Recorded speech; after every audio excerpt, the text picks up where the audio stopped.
Entrepreneurship is diverse and dynamic. So, whether you're trying to start a local business or you are really wanting to work on some social cause, you want to build for a big new vision or innovate within a corporate structure, or maybe start your own consulting or coaching, you are an entrepreneur. So, today I'm going to discuss the 7 types of entrepreneurships that exist so that you understand which one you can pursue for your own path. Let's get into it.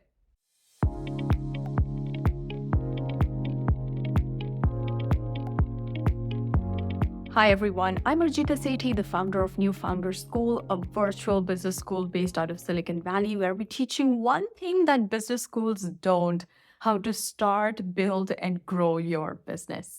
Today, I'm going to teach you about the 7 types of entrepreneurship and the 5 steps that you can take to understand which type of entrepreneurship is right for you. But before I get into it, do not forget to subscribe to New Founder School channel so that you have access to our weekly free resources and updates on our upcoming semesters. The first type of entrepreneurship that we will discuss is the small business entrepreneurship. Now, this is the type of entrepreneurship that involves starting and operating a small business in a traditional industry, such as retail, food service, or construction. The focus as a small business entrepreneur is to create a profitable business that can pay you a living wage as well as your employees.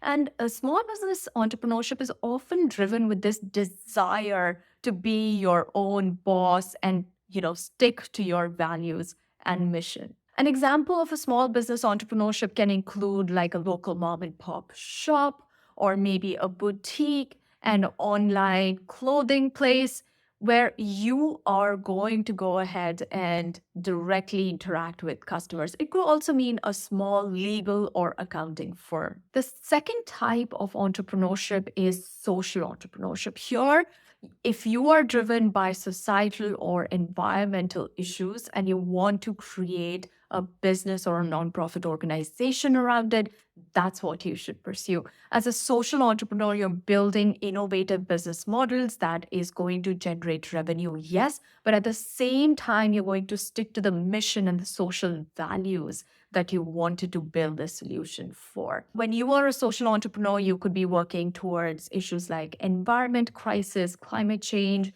inequality, education, poverty. And if you look at some of the examples here, you have Tom's Shoes or Warby Parker that sell their product for profit to a certain demographic and then give their product for free to another demographic. Grameen Bank that issues microcredit loans to people without a credit history. That is another type of social enterprise. The third type is the scalable startup entrepreneurship. The goal here is to grow really fast, become a market leader and a thought leader in one particular area, have an established business model, innovative model, use some sort of emerging technology, and kind of drive the market into a new direction that it hasn't been before. But remember, there's a high amount of risk involved here because you are trying to prove things that have not been proven before, and the reliance is on external funding. So, examples of this would be Uber, Airbnb, Netflix. All of these companies are startups. The fourth type of entrepreneurship is corporate entrepreneurship, or it's also referred to as intrapreneurship, where you are working in a company or an employee of the company, but you get to innovate on newer products. A lot of big companies want to make sure that they are ahead of the curve, they're using latest technology, and they do not lose out to newer startups as their competitors. So they go ahead and build in-house innovation hubs where people can build newer products. A great example is Google that has Waymo, their self-driving car initiative. Previously, they had Google Glass as well, and they have a team dedicated on just working on these intrapreneurship or corporate innovation projects.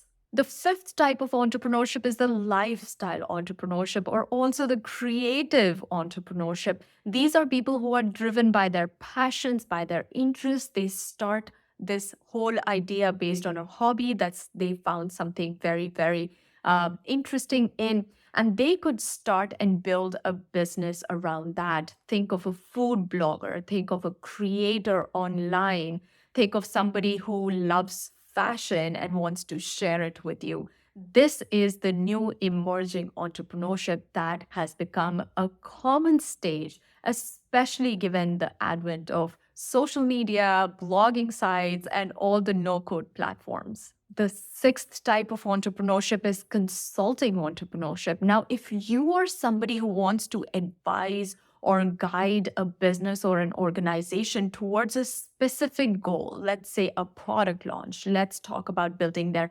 business development department, let's think about building just their new product offering.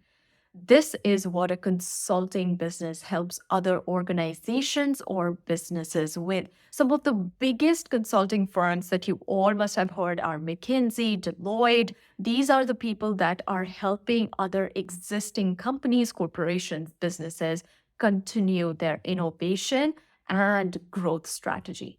The last and the seventh type of entrepreneurship is the coaching entrepreneurship. Let's say you are trying to help other people or guide other people to their next life goal, career goal, growth goal. A great example of this are career coaches or life coaches that are helping you navigate some of your personal goals.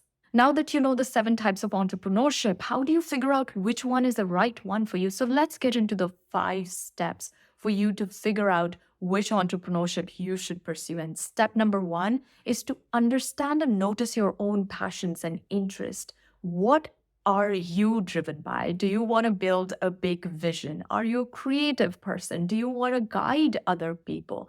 Do you want to build strategy within your existing company or job because you like it so much? So notice this first. Step number 2 would be to assess your own skills, your strengths and weaknesses. Try to see where do you exactly fit. Are you somebody who can go ahead and be that creator? Would you be able to maintain that consistency? Are you somebody who is ready to work on a startup, which would need a lot of effort and moving really fast? Are you ready to build a small business where you will have to go ahead and put in a lot of your own personal savings before you start making money? Or do you have the resources to start guiding other people? Do you have that expertise to start guiding other people as a coach? The third step is to evaluate the market needs, the market landscape, and see what exactly is happening right now in the industry that you are most interested. What are the trends? Is it the right time? A few years ago, the time was all about blockchain, then came edtech, then came NFT. Now we're talking about AI, chat GPT. So there are certain trends which makes it a little easier for you to launch your product because the customers are already demanding something like that. So try to assess the market opportunity of your business idea first. Step number 4, consider your risk tolerance. What amount of risk are you okay with? Do you want to start a smaller business, maybe a creative business first, gain some confidence, and then go the startup route? Or you are really sure of this next big opportunity and you really want to get ahead on this trend and start your startup. So evaluate what your risk tolerance is here. And step number 5, seek guidance or mentorship. Go to people who've done it before, who've navigated these questions, who've been in your shoes before and are a little ahead of you. Get their mentorship before you start making any of these decisions. It is going to really help you understand what you should do, what you're up against, and how you're going to navigate that path. And a lot of the times we don't know what we don't know. So you get to understand what are the challenges, the amazing things that happen, but also the real struggles that happen within this industry. By considering these factors and doing your research, you will be able to pick the right type of entrepreneurship. And remember, at New Founder School, we help every type of entrepreneur. So ping us when you're ready, tell us when you're ready, and we would love to help you and support you. And remember, entrepreneurship is a journey. We have founders that started as a small business, but now they moved on to a startup idea with that small business idea.